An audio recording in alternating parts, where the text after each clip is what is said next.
Welcome to the Faith-Based Christian Channel. Jesus asked, "Can ye not discern the signs of the times?" Subscribe to the Faith-Based Christian Channel today.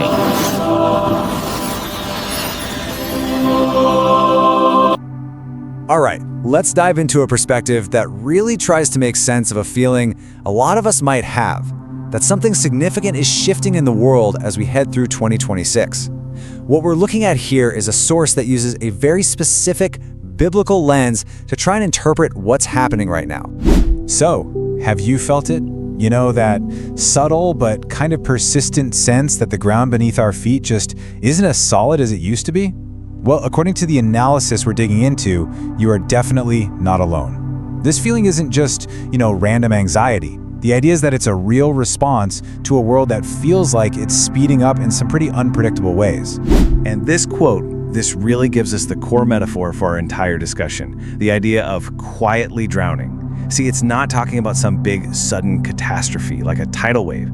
It's more about that slow, steady rise of water in a room you didn't even realize was flooding. It's the gradual changes that add up to something overwhelming. So, here's the crucial point being made.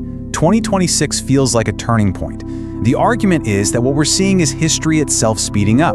You've got these huge geopolitical shifts, a really fragile economy, and a spiritual divide that just seems to get deeper and wider every single day. Now, to frame all of this viewpoint connects that global feeling to a specific biblical concept from the Gospels, the beginning of sorrows. And the idea here is that the very systems we've built our societies on, the political, the economic, the social structures, are starting to show some really deep, fundamental cracks. Okay, so what's the evidence for this feeling? I mean, it's one thing to say something feels off, but this perspective doesn't just rely on intuition. It actually points to specific observable trends. So let's take a look at what those are. First up, there's a trend they call nature's groaning. This looks at the crazy increase in frequency and intensity of extreme weather events, but not just as climate change. It sees them through a theological lens, as prophetic labor pains. Like signs that a major shift is coming, and those signs are getting stronger and closer together.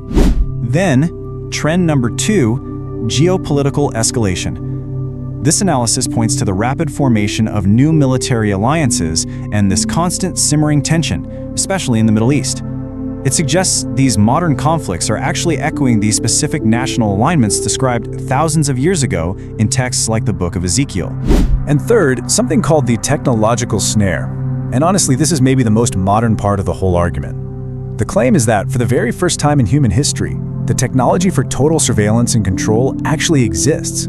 The kind of thing described in Revelation 13, where buying and selling can be completely monitored. It's all here now, thanks to stuff like AI, digital IDs, and biometric data. This perspective also brings up a really unique term, algorithmic principality. It's a fancy way of describing social media algorithms as, well, not just as neutral tools.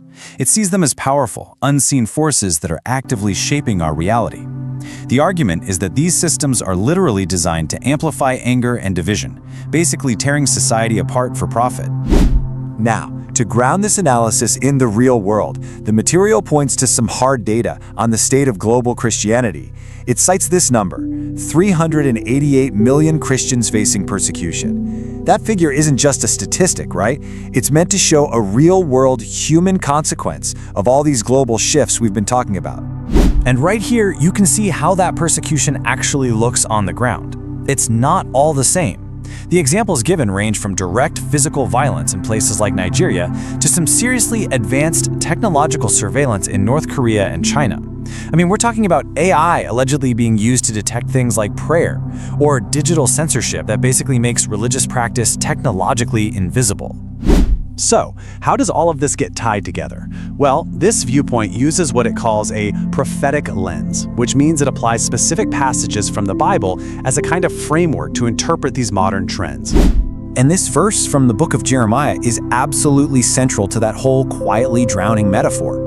See, in its original context, it was talking about a massive military invasion. But today, it's being used to describe this feeling that global events have become an unstoppable force, an overflowing torrent that makes the whole idea of national security feel kinda like a myth. This worldview also presents us with a really powerful paradox. When the Bible describes the ultimate victor, it uses two images that seem to totally contradict each other. On one hand, the world expects a conquering lion, a symbol of pure dominance. But the image that actually appears is a lamb, one that looks like it had just been sacrificed. The point here is crucial. From this perspective, true power and real victory are found in sacrifice, not in brute force. And this interpretive lens also applies to those really iconic symbols, like 666. The argument here is that we shouldn't take it as a purely literal mark. Instead, it frames the number symbolically. Think about it. If the number 7 represents divine completeness or perfection, then 6 is what always falls short. So 666 represents a human system that tries to be godlike, but is just triply imperfect. It's a total sham. Okay, so given this whole diagnosis of the world, what's the proposed response? Well, it's not a call to panic or hide. It's actually a call to action, or maybe a call to a specific state of being. All right, let's break this down. First, stay awake. That's a call to be vigilant and discerning, to not get lulled to sleep by popular opinion or deception. Second, align your voice. That's about speaking truth, instead of just echoing the fear and anxiety of the moment. Third, witness to the light, which is really a call to personal integrity. And finally, reject the mark of the system. This means finding your core identity in your faith, not in your job or your status or any other worldly system of value. So the ultimate takeaway from this perspective is one of hope. But it's not a worldly kind of hope. It contrasts the secular idea of a great reset, a human-led restructuring of society, with the biblical promise of a new creation. It suggests that all this turmoil we're seeing isn't just an ending, but it's actually a preparation for something entirely new. And so we end with the very same question posed by the material itself. It's a question designed to shift your focus from the problem to the solution. In a world that really feels like it's quietly drowning, what do you hold on to? What's the stronghold? That's the challenge this perspective leaves us with. Subscribe to the Faith-Based Christian channel today, and let's grow our faith together in these last days. The King is at the door.